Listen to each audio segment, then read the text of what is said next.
Ça fait 10 ans déjà, en 2003, qu'une réforme de l'assurance chômage des intermittents du spectacle, dite réforme des annexes 8 et 10, a été décidée pour répondre à un prétendu déficit.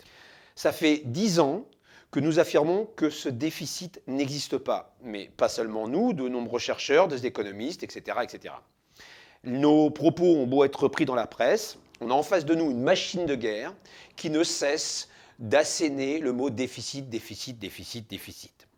10 ans après, on est en 2013. En fin d'année, une nouvelle réforme va être décidée, réforme de l'assurance chômage. Et évidemment, cet argument choc du déficit ressort, aidé maintenant par en plus la sacro-sainte Cour des comptes avec sa sacro-sainte neutralité.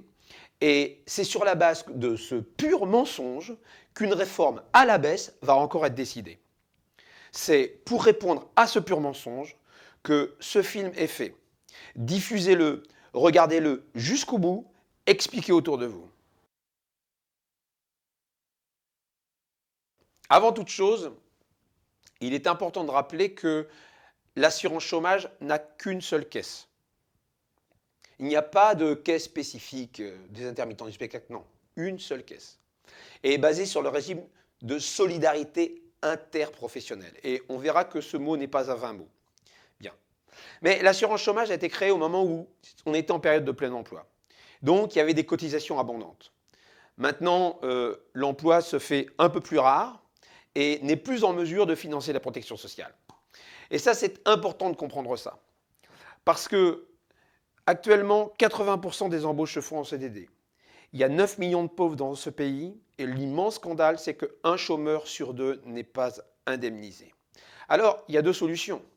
Soit on augmente les cotisations, mais là on dira que le coût du travail est trop élevé, soit on trouve des modes de financement complémentaires à la protection sociale. Parce que sinon, on prendra toujours le déficit comme argument pour réformer à la baisse. Réformer à la baisse, ça veut dire quoi ? Ça veut dire que ce sera toujours la variable humaine qui servira de variable d'ajustement.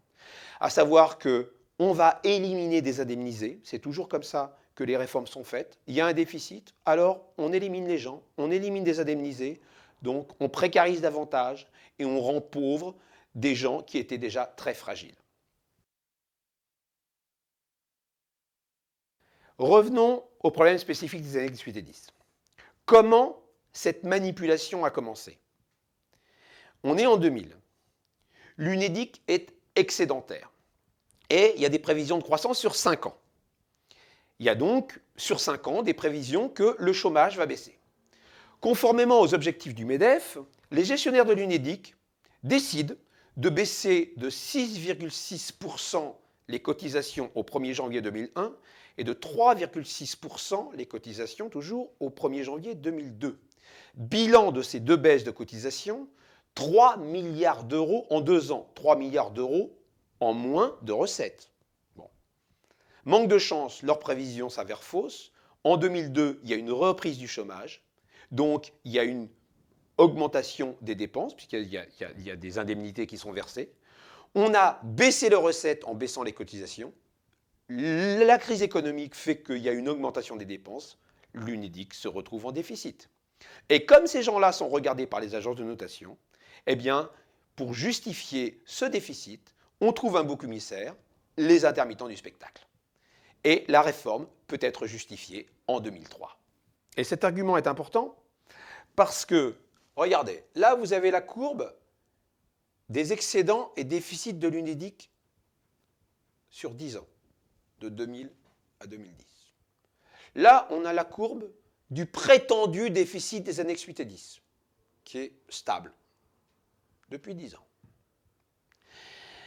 En 2000, lorsque l'UNEDIC était excédentaire, nous, notre prétendu déficit était le même qu'en 2003.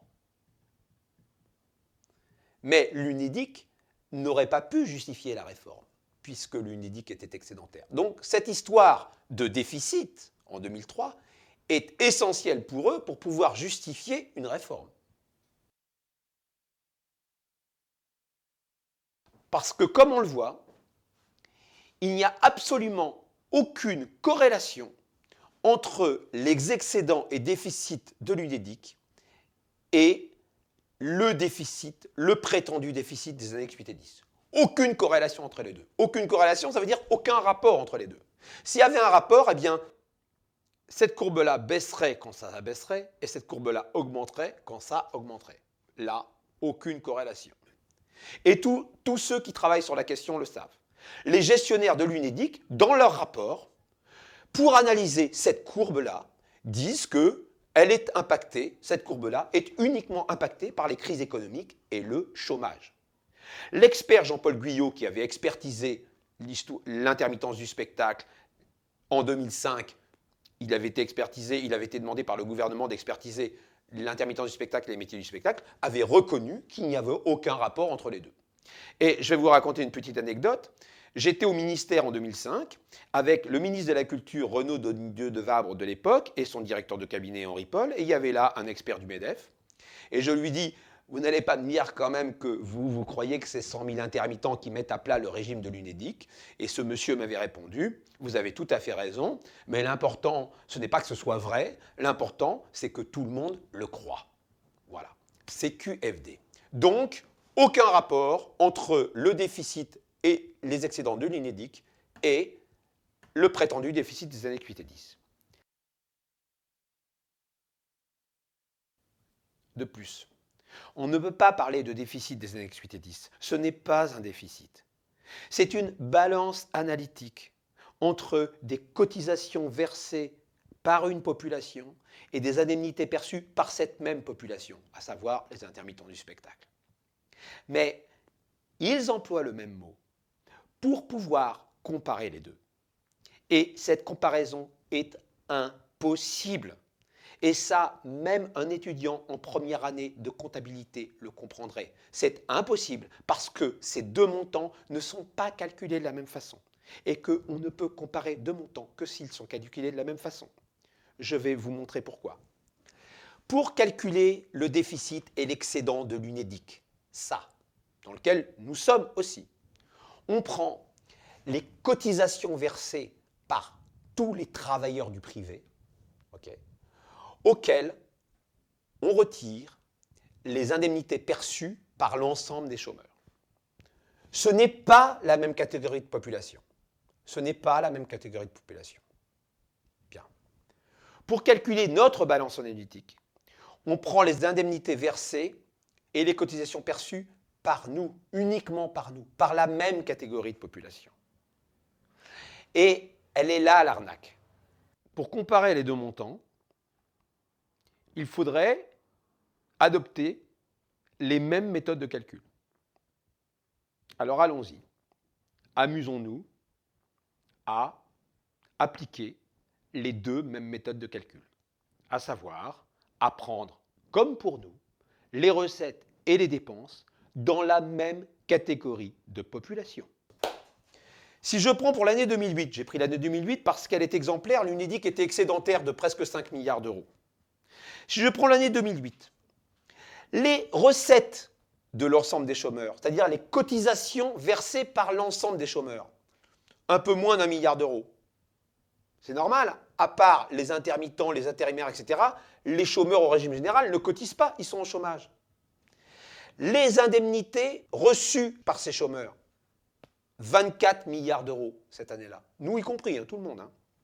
On arrive à un déficit délirant de 23 milliards d'euros. Alors que cette année-là, non seulement il n'y a pas de déficit, mais je vous rappelle qu'il y a un excédent de 5 milliards d'euros.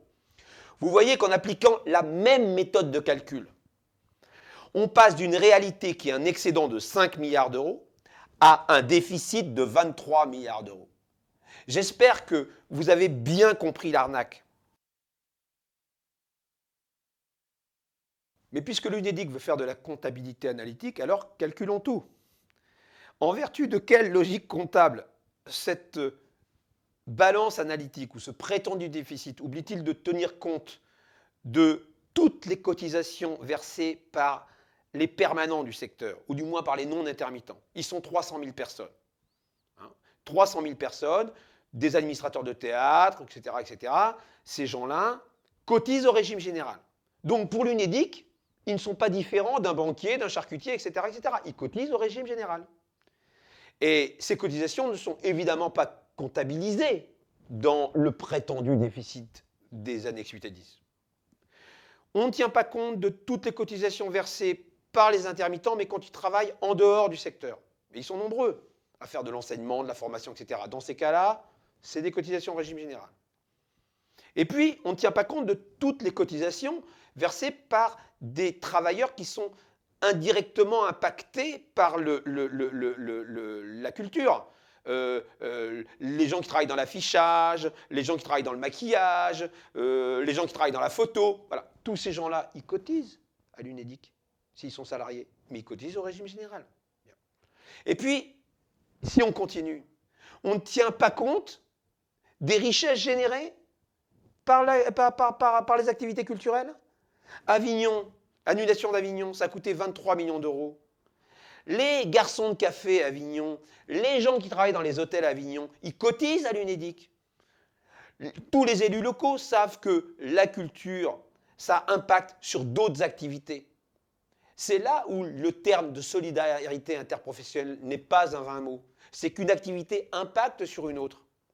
Et d'ailleurs, quelqu'un comme Jean-Marc Ayrault à Nantes a bien compris que la culture pouvait lui rapporter beaucoup d'argent. C'est en misant sur la culture qu'il a développé sa ville. Bien. Et c'est d'ailleurs souvent les commerçants qui réclament aux élus les festivals. Et tout ça, c'est des richesses générées par l'UNEDIC, puisque ce sont des gens en plus qui travaillent, mais qui échappent, évidemment, à la balance analytique. Le bilan purement comptable est donc loin d'être catastrophique. Il est même très positif. Et je vous assure que le coût de l'intermittence, c'est ridicule par rapport aux gains des richesses produites par le secteur culturel. Alors, pour que ce film serve, je vais vous en rappeler les 4 arguments. 1. Le terme déficit, c'est de la pure idéologie. La réforme de 2003 a été justifiée suite à une baisse des cotisations, donc à une baisse des recettes et une augmentation du chômage. Deuxièmement, il n'y a aucun rapport, aucune corrélation entre la courbe du déficit et excédent de l'UNEDIC et celle du prétendu déficit des annexes 8 et 10. Troisièmement, il est impossible de comparer le montant du déficit de l'UNEDIC et de la balance analytique des annexes 8 et 10. Ces deux montants ne sont pas calculés de la même manière.